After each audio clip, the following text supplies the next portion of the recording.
আজকে আমি তোমাদের বর্ধমান বিশ্ববিদ্যালয়ে যারা থার্ড সেম পড়ছো এবারে উঠেছো, বাংলায় অনার্স নিয়েছো বা পাশে পড়ে মেজরে বাংলা রেখেছো, তাদের বাংলার মেজর ওয়ানটা প্রশ্নপত্রটা দিয়ে দিলাম। তোমরা জানো এখানে তোমাদের মেজরের দুটো পেপার হবে, একটা হচ্ছে গিয়ে major 1 and major 2। Code number তোমাদের মেজর 1-এর 3011 আর মেজর 2 হচ্ছে 3012। এছাড়া তোমাদের থাকবে গিয়ে বাংলার সেক পেপার। তবে দেখো, তোমাদের আমি যে থার্ড সেমিস্টারে 2024-এ প্রথম প্রশ্নটা যেটা হয়েছিল বাংলা অনার্সে মেজরে বা পাশের বাংলায় মেজরে, সেই প্রশ্নটা কি দেখে নাও একবার। এটার টপিক হচ্ছে সাহিত্যের ইতিহাস আধুনিক যুগ। তোমরা এর আগে নিশ্চয়ই দেখে গেছো যে তোমাদের ফুল মার্কস হচ্ছে গিয়ে 60 নম্বর লেখা পরীক্ষায়, এছাড়া আছে 15 নম্বর এক্সট্রা অর্থাৎ 10 নম্বর ইন্টারনাল আর 5 নম্বর অ্যাটেন্ডেন্সের।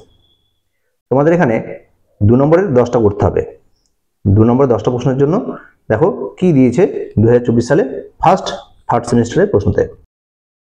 দেখো, 1-এর ক, শ্রীরামপুর মিশন প্রেস থেকে প্রথম কোন গ্রন্থটি কবে ছাপা হয়? খ, গ্রন্থাগারে প্রকাশিত বাঙালির প্রথম মৌলিক বই কোনটি এবং সেটি কবে মুদ্রিত হয়? গ, বামাবোধিনী পত্রিকাটি প্রথম কবে কার সম্পাদনা প্রকাশিত হয়? ঘ, রামমোহন রায় 4 প্রশ্নের উত্তর কেন লেখেন?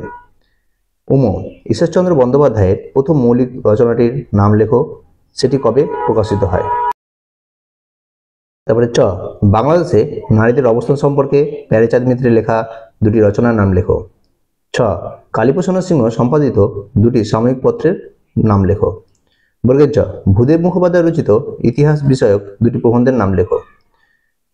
ঝ, বঙ্কিমচন্দ্র চট্টোপাধ্যায়ের লেখা তুলনামূলক সাহিত্য সমালোচনামূলক 2টি প্রবন্ধের নাম লেখো। ঞ, পদ্মিনী উপাখ্যান আখ্যান কাব্যটি কাহিনীর মূল উৎস কি? ট, তিলোত্তমা সম্ভব কাব্যের কাহিনী মধুসূদন দত্ত কোথা থেকে সংগ্রহ করেন?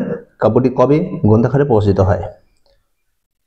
তারপর ঠ, অলীকবাবু প্রহসনটি পূর্ব নাম কি ছিল? কবে অলীকবাবু নামটি গৃহীত হয়? ড, ত্রিপুরা রাজ্যের ইতিহাস নিয়ে রবীন্দ্রনাথ ঠাকুর কোন উপন্যাস রচনা করেন? রবীন্দ্রনাথ ঠাকুরের লেখা শেষ উপন্যাসের নাম কি? তারপরে পথের পাঁচালী উপন্যাসটি কয়টি পর্ব আছে? পর্বগুলির নাম লেখো। মূর্ধন্য, মানিক বন্দ্যোপাধ্যায়ের দিবারাত্রির কাব্য উপন্যাসটি কয়টি ভাগ ও কি কি? পরের প্রশ্ন বলার আগে বলে দিই, তোমরা যারা এখনো চ্যানেলটি সাবস্ক্রাইব করনি অবশ্যই চ্যানেলটি সাবস্ক্রাইব করে রাখবে। তোমাদের এইভাবে মেজর মাইনর সেক পেপার বাংলা, ইতিহাস, দর্শন প্রত্যেক পারে দিয়ে দেবো। এখন আমি প্রশ্নটা দিলাম, কয়েকদিনের মধ্যে আমি প্রত্যেকের পরে সাজেশন দেবো। তোমরা চ্যানেলটা সাবস্ক্রাইব করে রাখবে। দেখো তারপরে কি প্রশ্ন দিলাম। 2 নম্বর দাগে তোমাদের 4টে লিখতে হবে, 5 নম্বরে এখানে দেওয়া হবে 6টা। কি প্রশ্ন দেওয়া আছে দেখো। 2-এর ক, বাংলা গদ্য চর্চায় শ্রীরামপুর মিশনের অবদান আলোচনা করো। খ, বাংলা প্রবন্ধ সাহিত্যে ভূদেব মুখোপাধ্যায়ের স্থান নিরূপণ করো। গ, তত্ত্ববোধিনী পত্রিকাটির গুরুত্ব আলোচনা করো।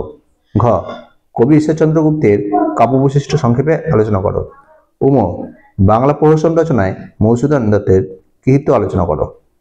চ, বাংলা উপন্যাস রচনায় তারকনাথ গঙ্গোপাধ্যায়ের স্বাতন্ত্র্যের পরিচয় দাও। এরপরে দেখো 3-এর দাগে যে কোনো 2টি করতে হবে। তোমাদের এখানে 10 নম্বরে 4টে প্রশ্ন থাকবে, যে কোনো 2টি লিখবে 20 নম্বর। দেখো কি প্রশ্ন দিয়েছিল 2024 সালের প্রথম 10 নম্বরের প্রশ্নটা। ক, মৃত্যুঞ্জয় বিদ্যালঙ্কার থেকে ঈশ্বরচন্দ্র বিদ্যাসাগর পর্যন্ত বাংলা গদ্যের বিবর্তন ধারা পরিচয় দাও। খ, বিহারীলাল চক্রবর্তী বাংলা কাব্যে নতুন সুরের প্রবর্তক, একথা বলার কারণ ব্যাখ্যা করো।